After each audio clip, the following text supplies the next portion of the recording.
I always contend that peaceful chemistry brings about peace of mind.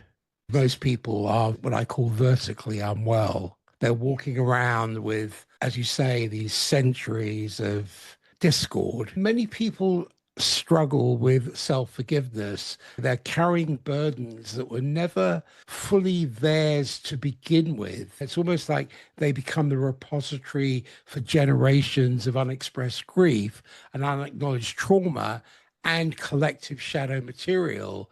So the inability to forgive themselves isn't just about what they've done, it's about what they've unconsciously agreed to carry for others. And I think this is particularly true. I've seen in my practice with very sensitive souls, with empaths, those who were the identified patient in their families, the ones who carried the family's dysfunction so others could remain unconscious of their own darkness. How can we distinguish between our personal guilt that needs processing and the collective shadow material we may be unconsciously carrying?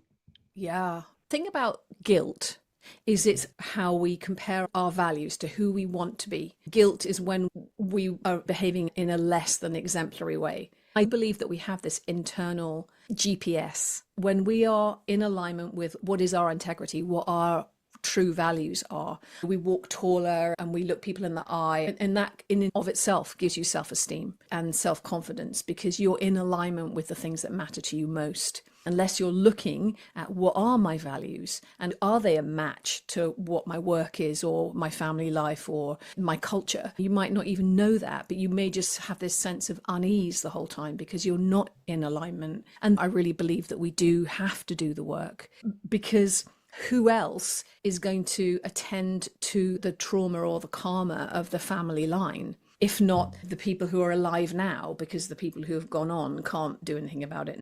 I do often work with clients who are second or third generation Holocaust survivors, and that has a massive impact on who they are and what they're carrying. I've done self-forgiveness work with some Jewish clients recently because of the the circumstances at the moment that make them feel conflicted about their faith and tradition. They may not be necessarily in agreement about certain decisions that are being made in the world. I do think that we have an opportunity for us to do collective trauma healing, because otherwise it just builds up and gets passed down to the next generation. Being able to do your own inner work and come to a place of peace inside yourself, with yourself, that's an essential part. And it's interesting because I'm very conscious about what's being taught about forgiveness in the zeitgeist.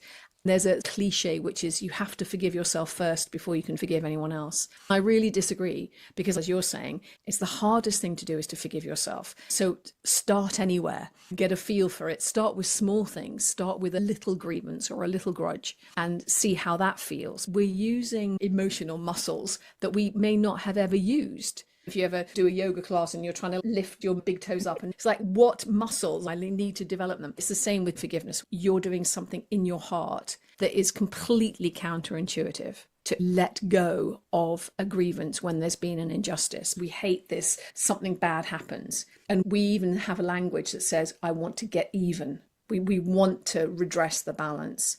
We don't know how to do that. So that's why we want revenge, or we want to make the other person feel the way we feel. If you map that onto self-forgiveness, you're already feeling like that. So you can't make yourself feel that other than by criticizing yourself and putting yourself down and then pretending that you're not doing it.